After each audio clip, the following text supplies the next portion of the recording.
आज का हमारा टॉपिक है टू डायमेंशनल अरे के बारे में। टू डायमेंशनल अरे और 2D अरे इज एन अरे ऑफ अरेज। टू डायमेंशनल अरे रिप्रेजेंट करता है एक टेबल को। आपको पता है टेबल में रोज होते हैं और कॉलम होते हैं।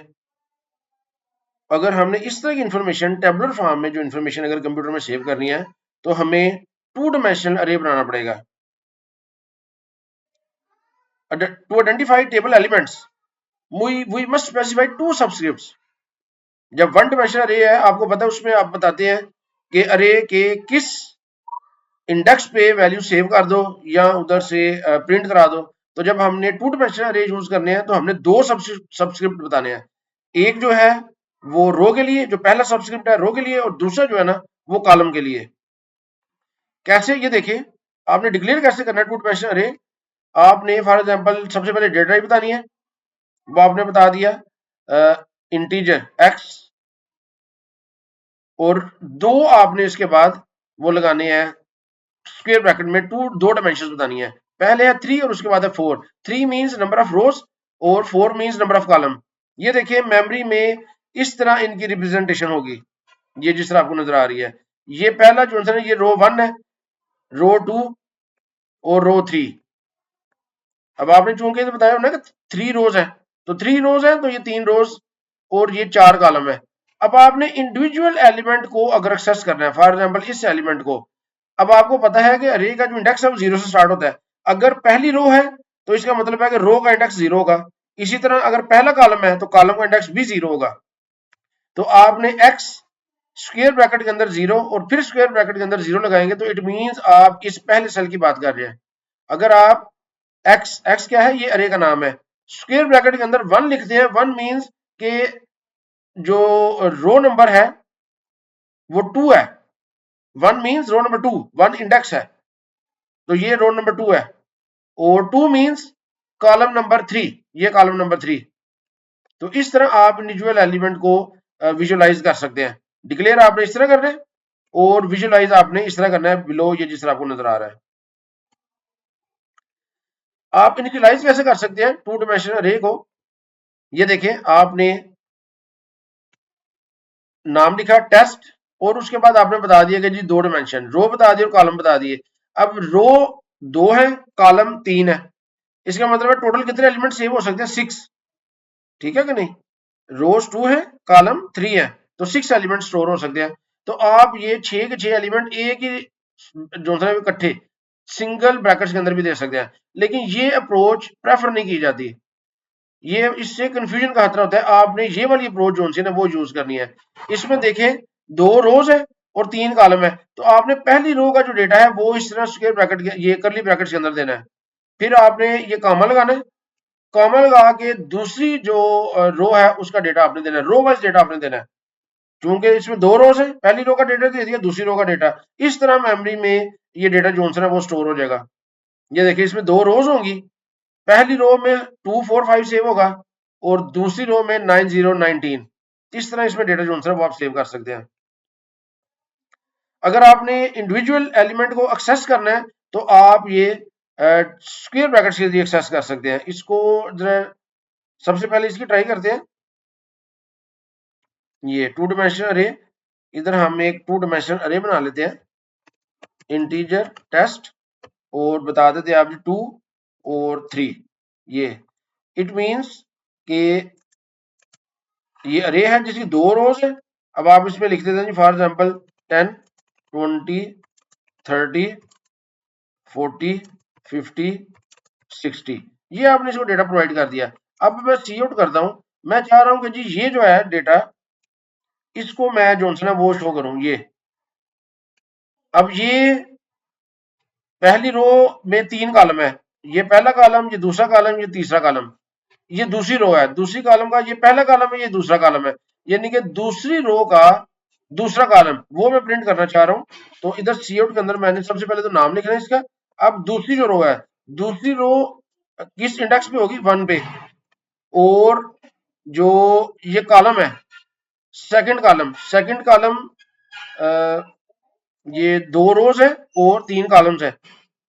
हाँ जी, ये दूसरा कॉलम है ना, तो दूसरा कॉलम जो है ये इंडेक्स इसका फर्स्ट 1 होगा। अब इसको मैं सी आउट करके देख लूँ, क्या देखते हैं 50 प्रिंट होता है। इसको मैं एग्जीक्यूट करता हूँ, तो ये देखिए 50 प्रिंट हो गया। लेकिन ये जो अप्रोच है ना, ये प्रेफर नहीं की जाती क्योंकि इसमें गलती लगने का चांस है। आपने क्या करना है, ये आपने जो पहली रो है ना, पहली रो को आपने इस तरह करली ब्रैकेट्स के अंदर लिखना है, कॉमा लगा के फिर आपने ये जो दूसरी रो है इसको करली ब्रैकेट्स के अंदर लिखना है, और एंड पे आपने पूरे अरे की ये ब्रैकेट खत्म कर दिया है। अब ये देखिए मैं इधर करता हूँ जी 1 और 2, इधर मैं 0 कर देता हूँ। 0 मीन्स पहली रो है, ये पहली रो है और इसका इंडेक्स 2, कॉलम 2। अब कॉलम जो है ना, अगर कॉलम का इंडेक्स 2 है तो इट मीन्स कि ये थर्ड कॉलम होगा, ये 30 प्रिंट होना चाहिए इधर, क्योंकि ये 0 से इंडेक्स स्टार्ट होते हैं ना, तो 2 पे लिखूंगा इट मीन्स थर्ड कॉलम। तो इसको एग्जीक्यूट करें जरा, तो ये देखें 30 प्रिंट हो गया। इसी तरह अगर आपने इसकी वैल्यू चेंज करनी है, फॉर एग्जांपल ये जो 30 है, आप इसकी वैल्यू करना चाह रहे हैं 300, तो आपने सिंपल क्या करना है, इसका नाम लिखना है टेस्ट, और आपने बताना है कि जी 0 जो रो का पहली रो है और उसका कॉलम नंबर जो थर्ड कॉलम है उसका इंडेक्स 2 होगा, ये किसके बराबर है जी, मैं इधर कर देता हूँ 300। तो अब इसको प्रिंट करें, तो अब क्या प्रिंट होगा, अब 300 प्रिंट होना चाहिए। तो ये देखिए 300 प्रिंट हो गया। जी इस तरह आप टू डायमेंशनल अरे को एक्सेस कर सकते हैं। ये इनिशियलाइजेशन है।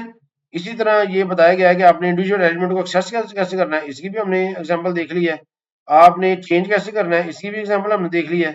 अगर हमने पूरा टू डायमेंशनल अरे जो सा प्रिंट करना है तो कैसे करना है, उसके लिए हम अरे यूज करते हैं। सिंगल डायमेंशन को प्रिंट करना है तो सिंगल अरे होता है, और अगर हमने टू डायमेंशनल अरे को प्रिंट करना है तो उसके लिए हमारे पास डबल लूप लगेगा। ये देखिए एक हमने ये टेस्ट बनाया है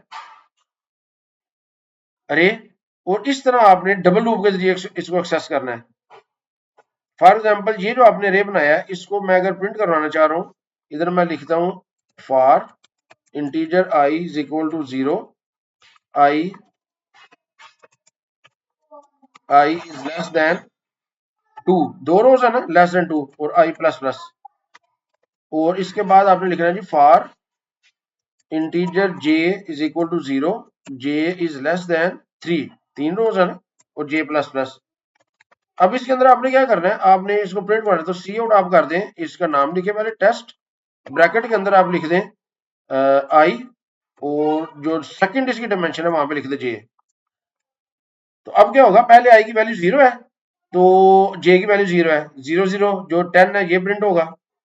उसके बाद आई की वैल्यू 0 रहेगी, ये लूप चलना है पहले 3 दफा, तो आई की वैल्यू 0 होगी, जे की वैल्यू 1 हो जाएगी, तो ये 20 प्रिंट होगा। अब ये सारे एक लाइन में प्रिंट हो जाएंगे। मैं चाह रहा हूँ कि जी सारे न्यू लाइन में प्रिंट हो, तो इसके बाद आप एंडल कर दें। अब इसको एग्जीक्यूट करें, ये देखें 10 20 30 40 50 60। तो इस तरह आप इसको प्रिंट कर सकते हैं। अगर आप चाह रहे हैं कि जी पहली रो प्रिंट हो फिर जो दूसरी रो है वो नेक्स्ट लाइन में प्रिंट हो, तो आप क्या कर सकते हैं, आप इधर पहली रो प्रिंट करने के बाद सी आउट एंडल कर दें। अब ये अ, अब इधर एंडल नहीं आपको करना पड़ेगा। अब ये जो आपने प्रिंट किया है, अब इसके बाद आपने क्या करना है, ये एक ही लाइन में प्रिंट होगा ना, लेकिन हम इनके दरम्यान गैप देना चाह रहे हैं। जी गैप के लिए आप इधर कर सकते हैं सेट डब्ल्यू का फंक्शन लगा सकते हैं, या आप डबल कोट्स के अंदर बैकस्लैश टी कर सकते हैं। बैकस्लैश टी से टैब आ जाएगी, और जब ये 3 प्रिंट हो जाएंगे उसके बाद एंडल आ जाएगा। अब इसको एग्जीक्यूट करें, तो ये देखें 10 20 30 40 50 60। तो इस तरह आप टू डायमेंशनल अरे को प्रिंट कर सकते हैं। अगर आप चाह रहे हैं कि इसका इंडेक्स भी साथ प्रिंट करें, तो एक और अप्रोच है। आप इसको हम क्या करते हैं, इसको कमेंट कर देते हैं, इस सी आउट को भी कमेंट करते हैं। आप इस तरह भी लिख सकते हैं सी आउट, इधर आप लिखते हैं जी डबल कोट्स के अंदर, देखिए जी मैंने स्क्वायर ब्रैकेट डबल कोट्स के अंदर लिखी, उसके बाद मैं आई की वैल्यू लिखता हूँ, फिर उसके बाद मैंने ये स्क्वायर ब्रैकेट बंद कर दी। अब ये सब्स्टिट्यूट बता दिया गया ना, इससे पहले चूंकि इसका नाम टेस्ट है, इसको इधर मैं टेस्ट लिख देता हूँ, टेस्ट सबस्क्रिप्ट उसके बाद ये दूसरी स्क्वायर ब्रैकेट और इधर मैं लिखूंगा जे और उसके बाद मैंने ब्रैकेट खत्म क्लोज करनी है। ये मैंने लिखा इज इक्वल टू और इधर मैं लिख सकता हूं टेस्ट आई और जे। अब इसको एग्जीक्यूट करते हैं। अच्छा सॉरी, इसको आपने एंडल करना था, इसके एंड पे एंडल। इसको एग्जीक्यूट करें।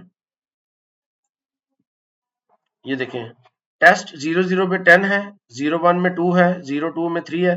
अब ये देखिए ये जो हमने स्क्वायर ब्रैकेट प्रिंट किए हैं इसमें ये टेस्ट और ये स्क्वायर ब्रैकेट ये फिक्स है। तो हमने क्या किया, टेस्ट और स्क्वायर ब्रैकेट ये फिक्स डबल कोट्स के अंदर लिख दिए, फिक्स है। आगे जो इंडेक्स है उसकी वैल्यू चेंज होनी है, वहां पे हमने आई लिख दिया। फिर आगे स्क्वायर ब्रैकेट जो क्लोज होनी है वो भी फिक्स है और जो नेक्स्ट स्क्वायर ब्रैकेट स्टार्ट होनी है वो भी फिक्स है। फिर हमने जो जे की वैल्यू है वो वेरिएबल है, उसको प्रिंट करना जे लिख दिया। उसके बाद फिर हमने ये स्क्वायर ब्रैकेट क्लोज की इज इक्वल टू का साइन लगाया और उसके बाद हमने ये इसकी वैल्यू प्रिंट करवा दी। तो इसके साथ प्ले कीजिएगा टू डायमेंशनल अरे के साथ। इस तरह आप इसमें एग्जांपल 1 है इसकी किस तरह प्रिंट करवाना है और ये एग्जांपल 2 है। आप इनपुट भी ले सकते हैं। अब इनपुट भी लेना है तो आपने डबल लूप लगा के देखिए, जिस तरह इधर इनपुट लिया गया है सीन, पहले आप इनपुट ले लें उसके बाद आप उनको आउटपुट करवा दें शो।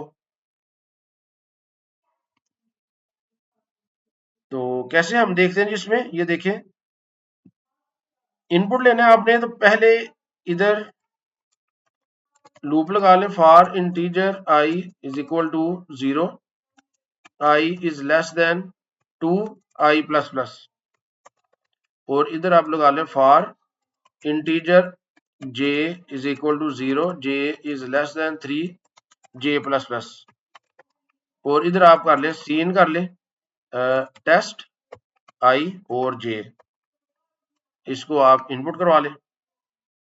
अब सीन से पहले हमने मैसेज शो करना होता है तो इधर आप ये मैसेज चूंकि हमने 6 एलिमेंट इनपुट कर रहे हैं ना तो आप इधर लिख दें cout enter 6 elements backslash n। तो ये पहले आप मैसेज शो कर लें, उसके बाद आप इनको ये शो करवा दें। अब इसको एग्जीक्यूट करते हैं, बाकी हमने कोडिंग वही रहने दी है।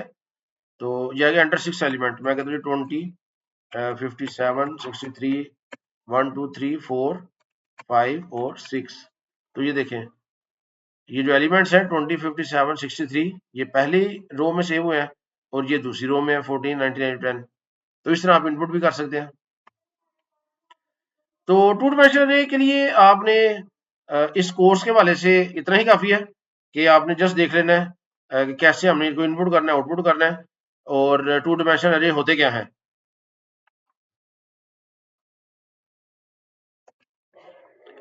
जी मल्टी डायमेंशनल अरे, यस बिल्कुल पॉसिबल है। हम मल्टी डायमेंशनल अरे भी बना सकते हैं, थ्री डायमेंशनल, 4 डायमेंशनल, इसके अलावा जितनी मर्जी डायमेंशन आप बना लें। लेकिन ये जो सा ना हमारे कोर्स जो है उसके आउट ऑफ स्कोप है, यानी कि हमारे कोर्स में नहीं है।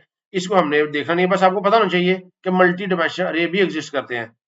1 के बारे में हमने काफी प्रैक्टिस की है, 2 के बारे में थोड़ी सी की है और मल्टी के बारे में जस्ट हमें पता लग गया कि ये अरे होते हैं। इतना ही आपने इस कोर्स के हवाले से याद रखना है।